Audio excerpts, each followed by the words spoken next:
Tonight, power anger thousands facing up to a month in the dark across Sydney. What's gone wrong and why the power companies can't meet demand. And the problems for our trains, the new metro tunnels still flooded, services out for days. The dams keep filling, but the government is standing firm on water restrictions. Tonight, Warragamba is at 70%. Royal visit the Duke and Duchess of Cambridge set to tour Australia to help with bushfire recovery. A mother's heartbreak, a New Zealand volcano survivor wakes from her coma to devastating news. Queen star Brian May flies in for the bushfire concert and unleashes. The insurance overhaul finally making it affordable to protect jewellery. And David Warner, candid, emotional and cricketer of the year. Live from our Sydney headquarters, this is 7 News with Mark Ferguson. Good evening. Anger is growing tonight with 50,000 homes still without power following Sunday's monster storm, and some customers have been told they could be in the dark for up to a month. Unions claim power company profits are to blame for the slow response, with thousands of workers dumped and more to follow. The generator charging power and a small fortune, $1,000 a week to beat the blackout.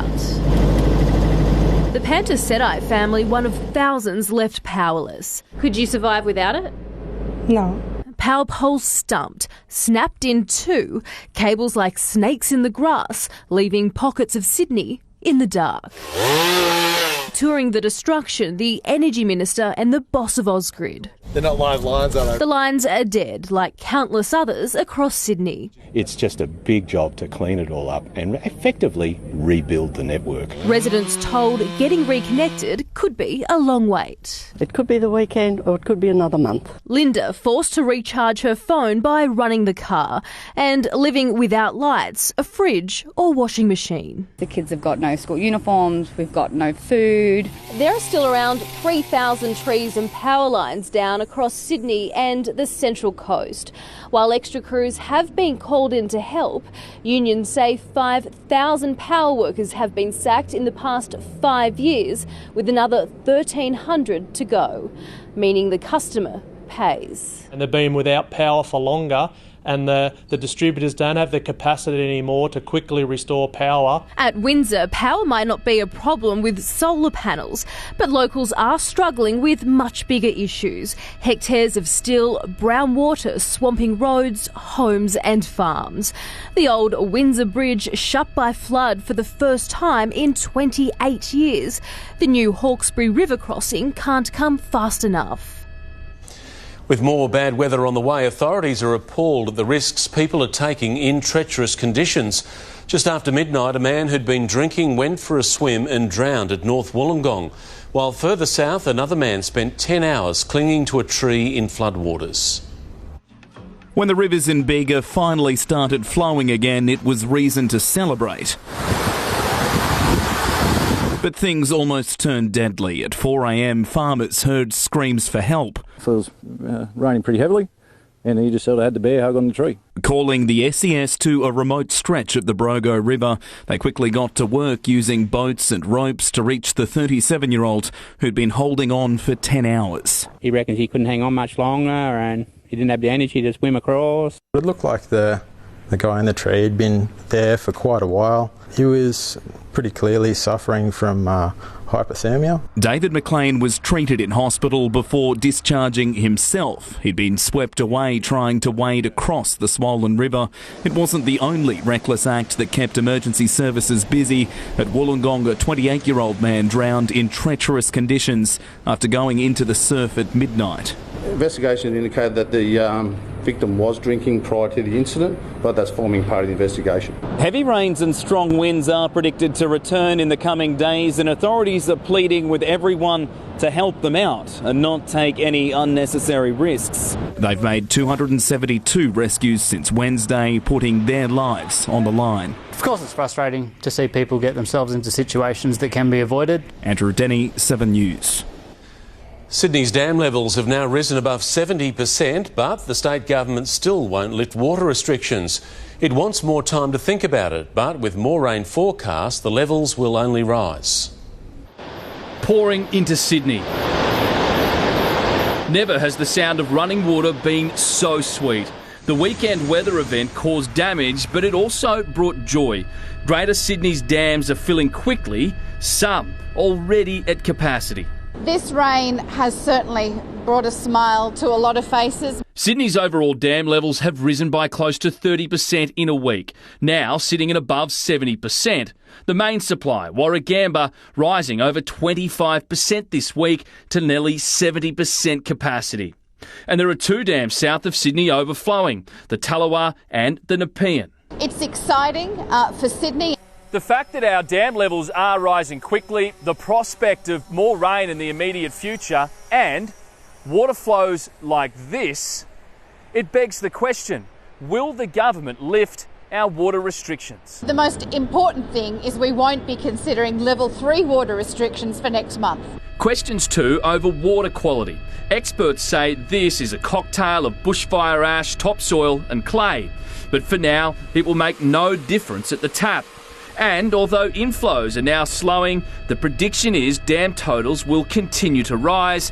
And in more good news, rain is forecast. It's all looking good. I think our water storages could see up to another 100 millimetres within the next 5 days.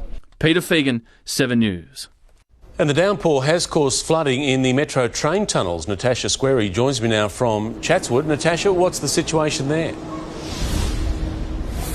Well, Mark, more than 1 million litres of water was drained yesterday, but the section of the old tunnel between Chatswood and North Ryde is still flooded.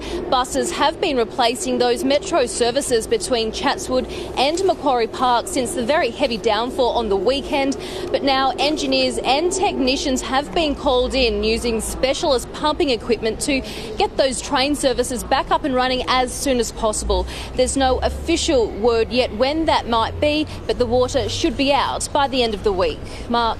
Natasha Squarey at Chatswood, thank you.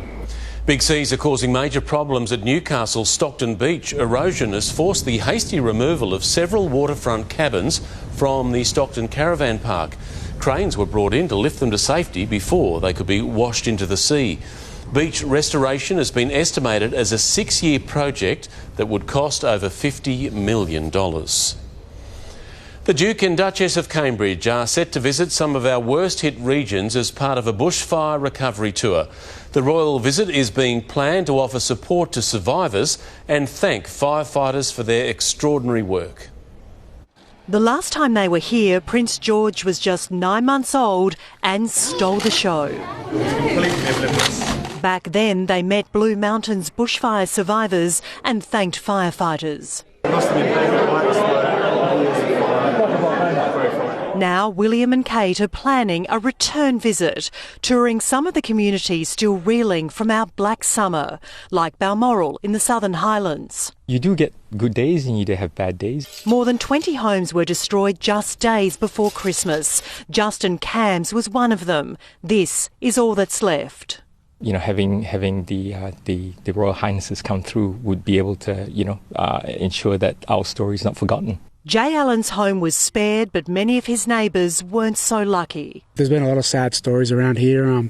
I think it would really lift the town and lift the spirit. Across the border in Victoria's Gippsland region, the excitement is already building. How exciting. I've got goosebumps. It'll be interesting to see them wandering around the place. I might pop in for a beer. Scenes like these of bushfire-devastated regions have been beamed across the world, but a royal visit would undoubtedly again bring an enormous amount of international attention, raising not just awareness, but much-needed donations. Details of the trip are still being finalised with the palace. Nina Stevens, 7 News. Let's go to our Europe Bureau Chief Hugh Whitfield in London now. Hugh, is this trip a certainty? Well, there's no official confirmation just yet, Mark, but royal tours like this are normally sparked by an official invitation. The Australian government would normally pay most of the costs, and right now government aides would be in talks with the royal household, advising on where the royal couple should go, who they should meet, and perhaps most importantly, why a royal tour right now would be such a good idea. Events like this can take up to a year to arrange, things like security, even wardrobe and nannies, but it is likely a trip like this will be fast-tracked. The Queen doesn't travel overseas anymore. Harry, of course, has quit royal duties, so it is likely it will be left to the future King and Queen to accept this invitation and try and fit it into their busy schedule. Mark. Hugh Whitfield in London, thank you. The fourth child killed in the Oatlands crash tragedy was laid to rest today. 11-year-old Veronique Saker was farewelled at a PAC service at her Strathfield school. Her mother told mourners Veronique was wise beyond her years. At such a young age, she carried such wisdom and could read between the lines about anything and everything. Veronique and 3 of her cousins were hit by an alleged drunk driver earlier this month. A mother has woken from a coma in a Melbourne hospital only to learn her husband and daughter were killed in the New Zealand volcano eruption. Lisa Dallow is now facing months of recovery as she tries to come to terms with the deaths of those she loved the most. Brian Dallow lost a son and granddaughter on White Island in December, but 2 months after the disaster, his daughter-in-law Lisa is awake. She's highly emotional, that's all I can say. Yeah. Naturally, because it would be a severe shock. After weeks in a coma, Lisa Dallow has been told her daughter Zoe Hosking and husband Gavin Dallow did not survive. I think she's come to terms with it now, to a degree. Her last memory of that day is terrifying. All she could remember was that when the volcano went off, they all said run, and she can remember them getting hit. Suffering 60% life-threatening burns to her body, the mother is being treated at Melbourne's Alfred Hospital.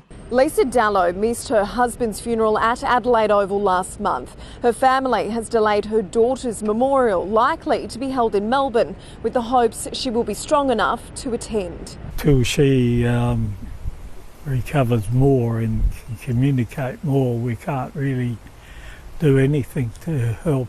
21 people died on White Island, 13 survivors remain in hospitals across Australia. Georgia Commons-Solly, 7 News.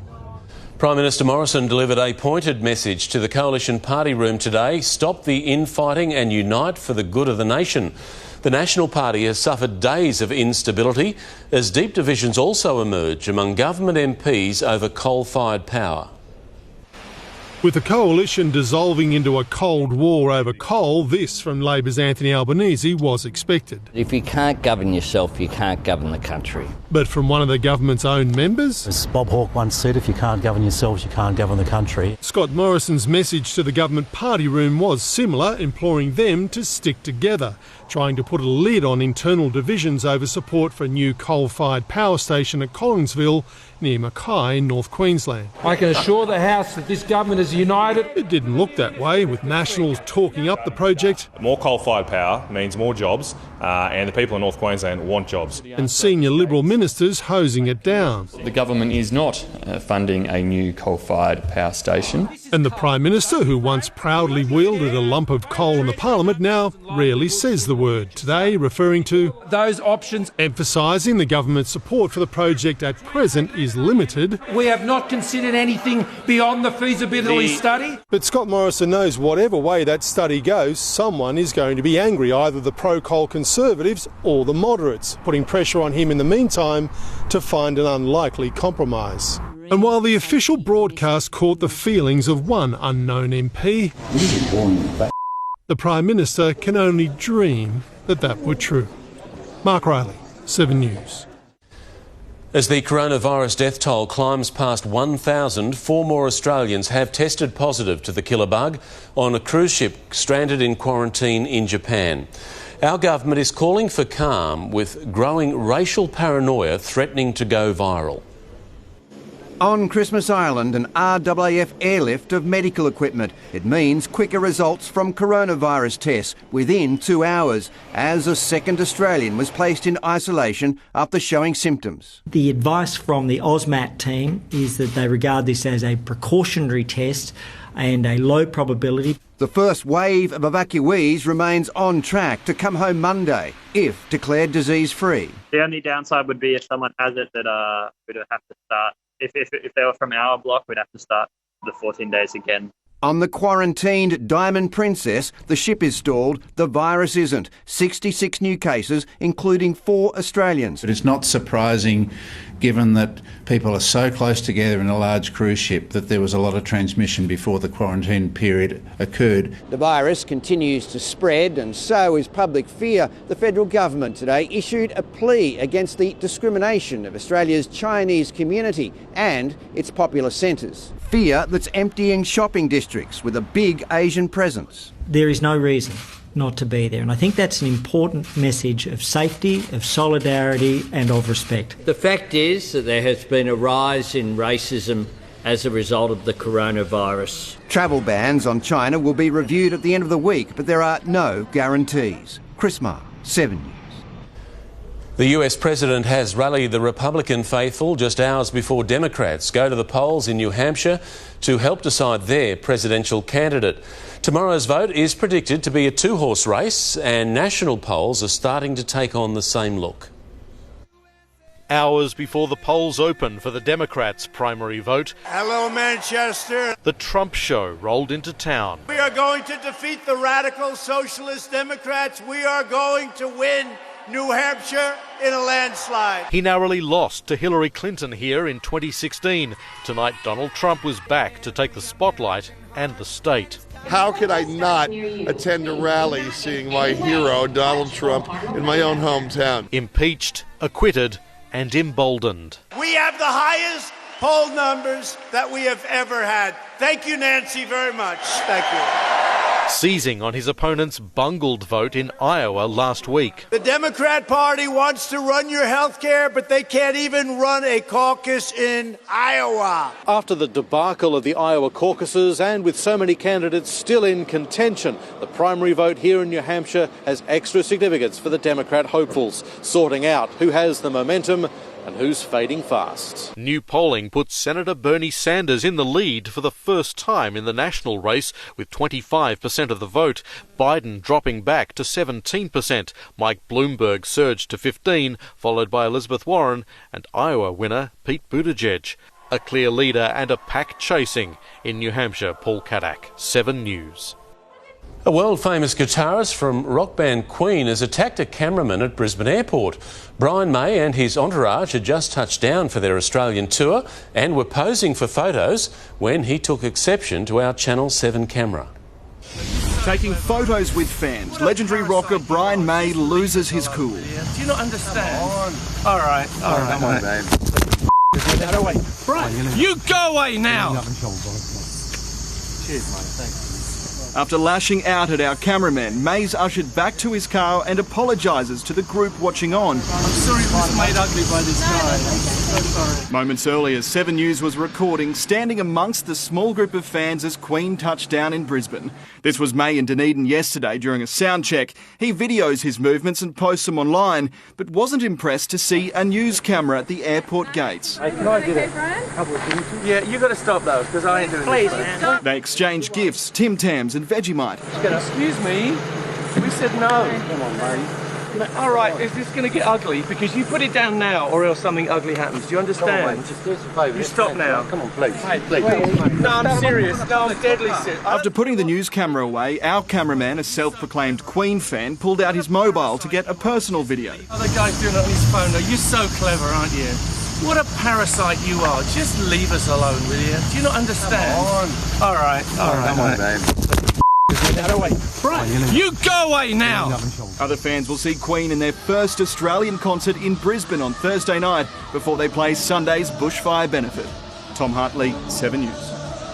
Time now for a check on our weather. Here's Brownie. Thanks very much, Fergo. Well, we've had lots of sunshine right across the Sydney Basin today, but the odd thunderstorm slipped over the outer northwest from around about mid-afternoon. In fact, as we go to our radar, we're now tracking some thunderstorms across the outer northwest, gradually drifting towards Penrith. We've had reports of light rain already falling in Glenorrhea. Now, of course, thunderstorms bring a lot of rain to our state this time of year. Our weather camera in Coonamble captured a stunning display of Mother Nature at work during the early hours of this morning. On a bigger scale, Cyclone Yuzi. Here it is. It's near Vanuatu and it appears to be drifting our way. The latest forecast model guidance has a weakening Yuzi just approaching the north coast during Saturday before gradually turning out to sea during the early hours of Sunday morning. Now, some solid rainfall totals are expected to unfold within the next 5 days. The blue represents 50 to 100 millimetres, good falls, including our part of the world as well. Follow-up rain, substantial follow-up rain is likely through the northwest, the central west and also southern parts of our state as well. And of course, I'll have a detailed forecast, top of the hour, Fergo. We will see you then, David. Thank you. Uber has launched a new feature aimed at keeping passengers safe. Next, how to use the new technology if you're in danger. Shocking scenes, a truck driver skids out of control on a wet road north of Sydney. High-speed chase on the high seas, a dramatic drug raid nets $500 million worth of cocaine. Later, diamonds should be forever, the secret code ensuring your jewels don't end up on the black market. And more pre-season turmoil at Cronulla with question marks over the future of another star player.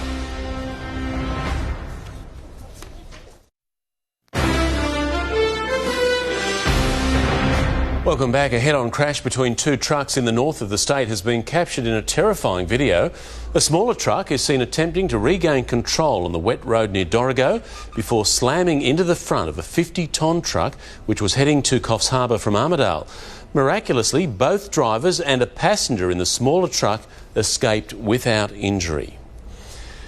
If you're a fan of Uber, hopefully you'll never have to use a new feature that's been activated on the app to keep passengers and drivers safer. Called Ride Check, it automatically detects unexpected stops and asks users if they need emergency assistance. Mohammed Naveed, former Uber driver. I'm not a rapist. He is jailed for 9 years after raping a passenger in the city in 2015. He clearly took advantage in the most terrible way. This ex-Uber driver fronted court today, accused of raping a female passenger in North Bondi. Did you use your Uber to target young women?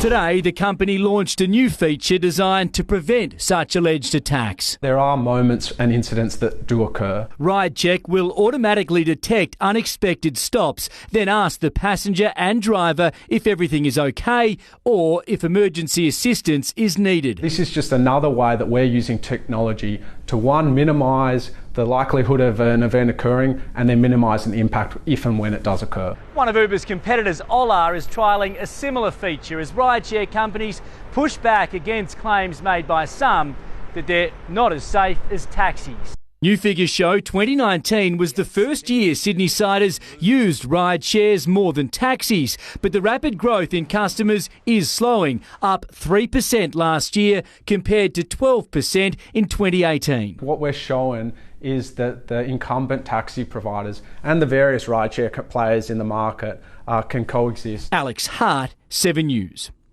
At least 6 people have been killed as wild weather continues to batter Europe. Among the dead, a mother and daughter killed when the roof blew off a ski rental shop at a Polish resort, crushing them against a chairlift. Flights across the continent have been thrown into chaos.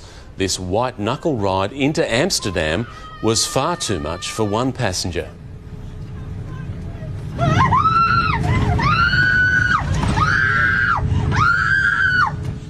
After 5 attempts, the pilot decided to return to Madrid and spare the passengers any more terror. The US Coast Guard has released video of recent operations against cocaine smugglers, including this dramatic chase. Several shots were fired across the smugglers' bow. Then, as they tried to evade the helicopter, they lost control and spun out. Over 8 operations, the Coast Guard seized about 9 tonnes of cocaine worth $500 million.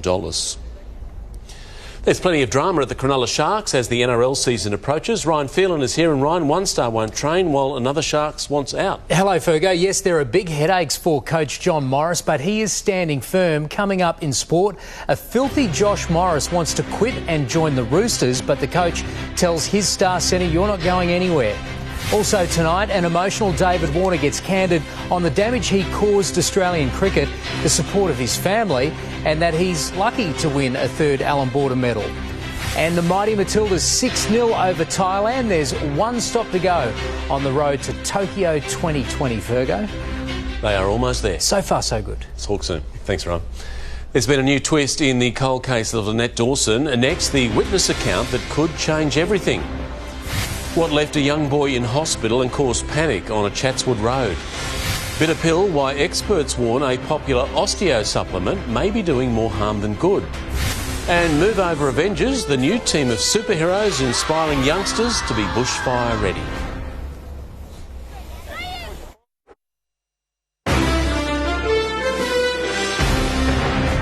Welcome back. A teenager was lucky to escape serious injury after being hit by a four-wheel drive this morning. Other pedestrians helped the boy, who was struck while crossing Victoria Avenue in Chatswood. The 14-year-old was checked out by paramedics before being taken to Sydney Children's Hospital. A family friend has told a court she saw Lynette Dawson on a Sydney street more than a year after she disappeared. Chris Dawson is accused of murdering his first wife, who vanished from the family's Bayview home almost 40 years ago. The witness claims she spotted the missing mum in the crowd during Charles and Diana's royal visit. Chris Dawson's arrival came with family support. In contrast, Elva McBay had support of a different kind, a homicide detective.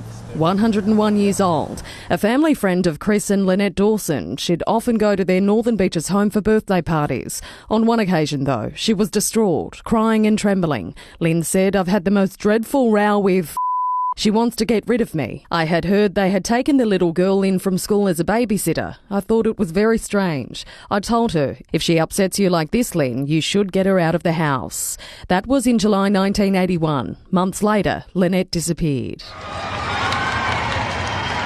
In 1983, Charles and Diana toured Sydney. Mrs McBay was in the crowd when she saw a woman duck under the barricade and run across Macquarie Street. "I said to my husband, I think that was Lynette Dawson. I saw her face for a few seconds. It was terribly dangerous. She could have been badly injured." Elva McBay told the court the Dawsons were the nicest couple she'd ever met. She'd never seen Chris Dawson ill-tempered or angry, that he was a wonderful husband and father, and she was shocked when he was charged with murder. The court will hear from psychic Debbie Malone tomorrow, who helped police with their investigation. Leonie Ryan, 7 News. Police are searching for two men following a brawl on a Sydney train. They want to speak to these two after a fight broke out on a train travelling between Newtown and Lewisham stations last month. The fight lasted a few minutes and moved through several carriages. The men are believed to have left the train at Croydon. Any witnesses are encouraged to call Crime Stoppers. The best friend of Sydney woman Renee Marsden, who took her life in 2013, has admitted to posing as her boyfriend for 2 years. She gave evidence at an inquest today, which also heard that Ms Marsden herself had doubts about exactly who was on the other end of 11,000 text messages. Camilla Zyden posed as her best friend's lover for 2 years. She and Renee Marsden were once an item. Zyden today telling an inquest why she did it. "We both agreed that we were never going to be accepted in a relationship together, so we created the character so that no one would find out. A character called Braden Spiteri, a prisoner in jail who never existed." Why would they set this character up? Wouldn't Is your daughter lying? Text messages reveal Renee herself had doubts Braden was real, messaging him in the months before her death. "There's some things that don't make sense to me sometimes, and I'm finding it hard to believe. I want to speak to your lawyer or I'm out. I want to know the truth. I deserve that much." In 2013, the day Renee ended her life, Camilla was texting her as both herself and Braden. The court also heard Miss Zyden received a goodbye message from Miss Marsden on the day she died, but she told police she didn't think it was serious enough to alert her family. She'll continue her evidence tomorrow. Jessica Ridley, 7 News. People taking glucosamine for their arthritis have been urged to stop using the pills. The Australian Rheumatology Association has issued the warning. It says there's no evidence glucosamine can help the condition, but it can be harmful. With the supplement, often made from shellfish, it can trigger serious allergic reactions. Anyone with concerns is urged to see their doctor. Children are the newest recruits in the fight against bushfires. 7 News can reveal Project Firestorm is being taught in our classrooms from today. bringing firefighters into schools to target families most at risk.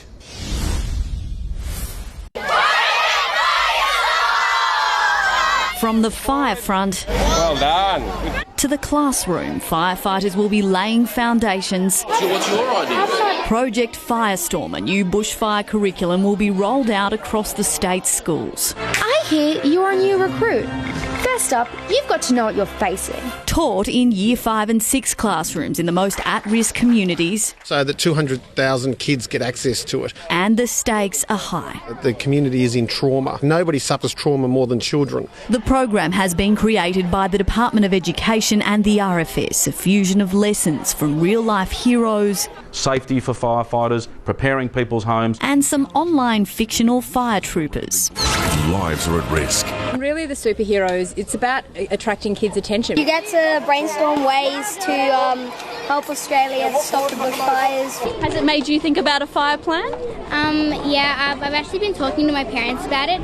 There's much more to bushfire readiness than meets the eye. The project teaches kids skills in science, technology, engineering and maths. It links in well with the curriculum, but also teaches kids the empathy and kindness that comes with that as well. Problem solving and teamwork, a must. It was an accident. Serena Andaloro, 7 News. There'll be trouble. Cyber safety experts have launched a radical new push to keep children safer online. Up next, should parents ask for consent before taking their toddlers' photos? Off track, why the new light rail is struggling to reach capacity. Tears of joy, Gucci reunited with its owners after 18 months away. Clear across most of Sydney now. Brolly weather tomorrow. See you soon.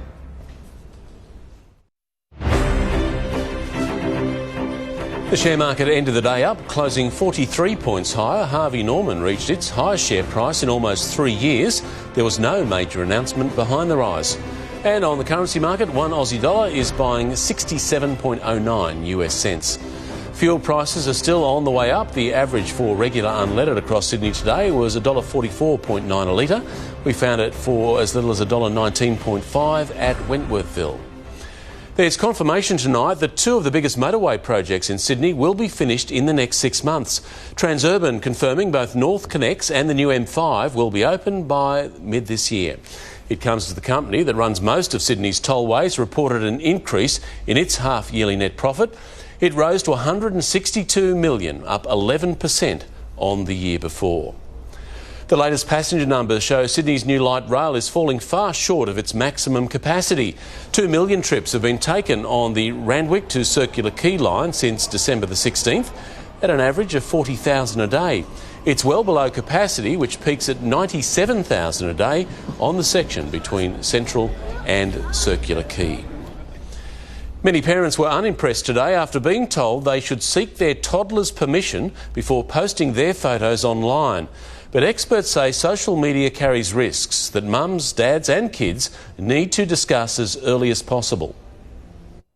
Marcia Leone has spent the last 7 years also known as Not So Mumsy, a successful motherhood blogger and influencer who realised the power of social media when a photo of her young daughter in a bikini went viral. Nothing bad came of it, but just the fact that it was out there, I thought, okay, we need to kind of reassess what we're doing. She now thinks twice about what she shares and even asks her children if they're happy to be snapped and slapped online. They have a say in what goes out there. It's a practice Online Safety for Under 5s recommends all parents adopt, a new booklet for parents and educators designed to keep children safe online. These days, kids are learning to swipe before they can walk or talk. But how practical is asking a toddler for permission? He can't really give consent at this age. He's only just 2. He can't really even talk properly, so I don't know he can ask permission. It's impossible to ask because they don't understand the whole concept of social media. But we can ask, can mummy take a photo? Are you happy to be in the photo? The guide is part of a $17 million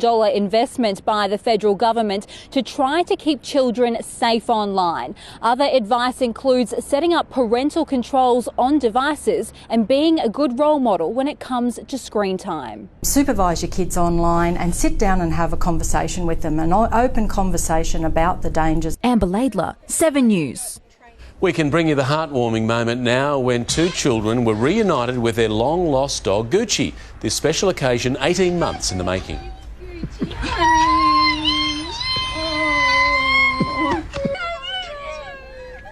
Gucci was recognised on a lost pets page in Perth. Authorities say it's a timely reminder for pets to be microchipped. Not paying to insure your diamonds could end up costing you more. The new way to track your jewels, making it harder for thieves to resell them. Don't miss that story soon on 7 News. But now Ryan is back with sport and what's going on at the Sharks. Well, Fergo, it's a bit of a mess. Firstly, the Josh Dugan problem. Now Josh Morris wants out and kickoff's close. All the latest next. Also, a couple of young Tigers out in the heartland inspiring the next generation. And even he admits his Ashes was hopeless, but why David Warner says he can be a proud Aussie cricketer again.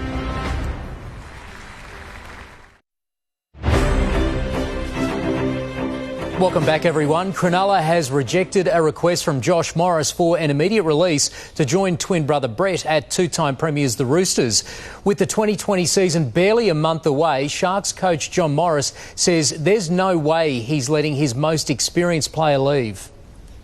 Josh Morris's dream was good while it lasted, leaving the Sharks to play out his NRL career with his twin brother Brett at the Roosters. What are we to do? Let our most experienced guy walk out 30 days before a competition starts? At the end of the day, you know, I got to stand for something, and that is that we're all here, we're all committed. Morris wanted out, filthy over the club re-signing Jesse Ramian, pushing him out of the centres and onto the wing. It was actually the emergence of Bronson Xerri which pushed Josh to the wing. The Josh Dugan saga is still playing out.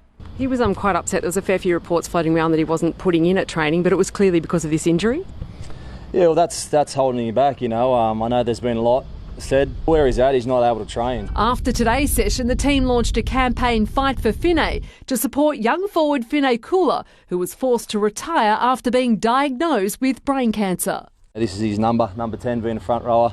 The Sharks will wear the strip during the Auckland Nines, the moment a little overwhelming for his teammates. The Raiders say they have a backup plan in place if Curtis Scott has stood down over his Australia Day altercation with police. We look at contingencies for all positions. We're always mixing our squads around. And the West Tigers have been out in Rugby League Heartland inspiring our next generation of players. Michelle Bishop, 7 News. An emotional David Warner has opened up on the damage he did to Australian cricket and how grateful he is for being welcomed back. The three-time Allan Border medalist thanked his family while accepting an award he admits he's lucky to receive. With 3 Belinda Clark Awards and Allan Border medals each, Elise Perry and David Warner were almost bashful recipients of Australian cricket's top honours this time. I'm really shocked, actually. I think all things considered and the season that Elisa Healy had. Warner's year included a 95-run Ashes series. It really did take me by surprise, obviously having a hopeless Ashes. I'm not embarrassed or anything to hide from that fact. It was atrocious. But he beat Steve Smith by 1 vote. David Warner. After run feasts in the World Cup, T20s and home tests. First and foremost, my mum and dad. I know I've let you guys down in the past, but you guys always stick by my side, and I really appreciate that. And my brother, my wife, as I said before, my rock. You're absolutely amazing. They guided Warner through his 12-month ban for Sandpapergate. The Australian team welcomed him back. I can stand here now as a proud Australian cricketer. He returns to the field in South Africa in 11 days. Perry plays the T20 Series final against England tomorrow, all leading to the World Cup final at the MCG on March 8. There's a lot of pressure and expectation with that, but more than anything, it's just an awesome opportunity. Matt Carmichael, 7 News. The Matildas are through to the final phase of qualifying for the Tokyo Olympics. Emily Van Egmond netted a hat-trick and Kaya Simon a double in last night's 6-0 drubbing of Thailand. The Aussies face China for the crucial top spot in their group at Bankwest Stadium on Thursday night. We really need to have our best performance of the tournament to ensure that we get the win, but by no means is it going to be an easy match. The FFA says stepping in at late notice to host the Olympic qualifiers will help their bid to co-host the 2023 World Cup. Lauren Jackson made it to the very top in basketball and she's on a similar path as a sporting administrator. Jackson is part of the latest intake for the Institute of Sports Talent program, a program that prepares women to take on leadership roles in Australian sport. It's really exciting and it's something that I haven't done, so I'm very much open to learning. And after almost 9 years coaching the Diamonds, Lisa Alexander has been axed. Netball Australia opted not to renew the 56-year-old's contract. A 23-year-old medical science student from Sydney Uni is the 7th person selected for our Olympic team. Marina Carrier will compete in the modern pentathlon. The more I tell people, the more I believe it myself. It's just surreal at the moment. Carrier wants to emulate Rio gold medalist Chloe Esposito, who isn't competing due to her pregnancy. Now, Fergo, congratulations tonight to one of our most successful Olympians, Anna Mears, becoming a mum for the very first time. There she is, a little girl, Evelyn Bett. She says it's better than any medal or title that she's ever won. So well done to her and her husband, Nick. Wonderful scenes, a whole new journey about to begin. Hopefully a future Olympian, perhaps. We'll get her a bike soon. Good on you, Thanks, mate. Fergo. Diamond rings can be among a family's most valuable possessions, but it turns out also often chronically underinsured. Many owners saying it's too expensive to safeguard the family jewels. Now, Gem experts are offering cheaper policies, but only for diamonds bearing a unique registration number. Diamonds, symbols of love and wealth. Most Australians spend at least $5,000 for an engagement ring, some the price of a small car. But whereas we insure our cars, the family jewels are often neglected. Research suggests 44% of rings are not insured, but remain a prime target for burglars. These are high-risk jewellery, which thieves tend to love, and they can sell on the black market. Part of the problem is loose diamonds are almost untraceable. But now comes the offer of specific insurance for certified diamonds that have been laser inscribed and registered. Certified diamonds are identifiable. So, in a way, you could say it's a thief's worst nightmare. Most modern gems are marked. Older ones maybe not, but can be for a modest cost or free if you buy affiliated insurance. Many people assume their rings are covered by household insurance, but they might not be unless they're listed on the policy. The excess can be high and the payout low, as little as $2,000 per item, nowhere near replacement value. Dr. Emmanuel Rosenberg reckons switching insurers was worth it. So I've saved 20%, and that's every year, so that actually adds up. CDI promises no excess, worldwide cover and guaranteed replacement value. Ensures that you get the same diamond back if something does go wrong. Ensuring diamonds really are forever. Gemma Acton, 7 News. David is back with the latest forecast now. Brownie, how's the rest of the week shaping up? I think we'll see increasing instability tomorrow, Fergo, and as a result, showers and storms are on the rise. I'll have your forecast straight after the break. Hello, Michael Usher here. Tonight on the latest from 7 News across Sydney. We're following the tropical cyclone bound for New South Wales. The new coronavirus threat, how con artists are taking advantage of the global crisis. And a royal return. Live to London for more on Kate and Will's upcoming visit to Australia. That's the latest tonight. All the prescriptions and appointments replaced by one discount subscription for medicine. How they're delivering it. Details 7 News tomorrow. Tonight's 7 News headlines: thousands of residents could face up to a month without power after Sydney's monster storm. The Cambridges are set to visit Australia to tour bushfire-ravaged regions and help with recovery efforts. A survivor of the New Zealand volcano tragedy has woken from her coma only to be told her family was killed. And Queen legend Brian May has lashed out, calling a 7 News cameraman a parasite ahead of Sunday's bushfire benefit concert. Now, the very latest on Sydney's weather, here's David. Thanks very much, Fergo. Well, it's fine across most of the Sydney basin this evening. You'll notice behind me we've just got the odd shower that's drifting across the outer west. It's been a warm day. The temperature ranged from 21.1 degrees to a top of 30.6, and by the way, that's 5 above average. As we go into the suburbs, there was only a small variation in afternoon maxima under this rather humid easterly airstream. Now, severe thunderstorm activity returned to the interior this afternoon. It's all been driven by this slow-moving trough. It's producing a mix of showers and thunderstorms, and as you can see, some of them are quite severe according to the warning zones. Little change is expected in the overall synoptic pattern tomorrow. Again, those scattered showers and storms just keep on keeping on. Now, here's something you don't see every summer. we're now tracking a weakening cyclone. It's the remnants of Cyclone Yuzi drifting off our coast. Thankfully, it's a long way off the heads. In fact, the latest forecast has it around about 500 kilometres east of Sydney Heads during Saturday evening. It will continue to move towards New Zealand later in the weekend. But interstate tomorrow, stormy weather is likely in Brisbane. A forecast top around 29 degrees. Melbourne, humidity still quite high. A little light rain at times and around 27 degrees. A cooler day is expected in Hobart, maximum there 19 degrees. Back home, well, yes, more showers and storms continue tomorrow, enhanced by the afternoon heating. That'll just push those storms. Well, some of them severe, especially up over the northeast corner. Temperatures, well, much like today. For the suburbs, I think you'll need a good brolly tomorrow. That's why we'll see a mixture of showers and thunderstorms rolling through. I think most of the activity happening in our west from around about mid-afternoon. Temperatures generally maximum reaching the mid to high 20s. Now, of course, those storms are feeding on that humid east to northeasterly airstream that's running at around about 10 to 15 knots over our coastal waters. For the city, just a few passing showers. We might see a thunderstorm and a top of 27 degrees. And let's move on to the 7-day outlook. Well, a similar day is expected to unfold on Thursday. We might see some fairly big rainfall rates too, especially in our west, an average of around 30-odd millimetres. Improving on Friday, just a few passing showers. As for the weekend, unsettled, but I think it'll be dry for most of it, partly cloudy skies. We might see just the odd shower or two around mid-afternoon. So that's the latest weather. Keep that brolly handy, Ryan and Fergo. A wet old Wednesday. Indeed. Good on you, Brownie. That is 7 News for this Tuesday. We'll have updates for you throughout the evening. I'm Mark Ferguson from all the team. I hope you have a great night.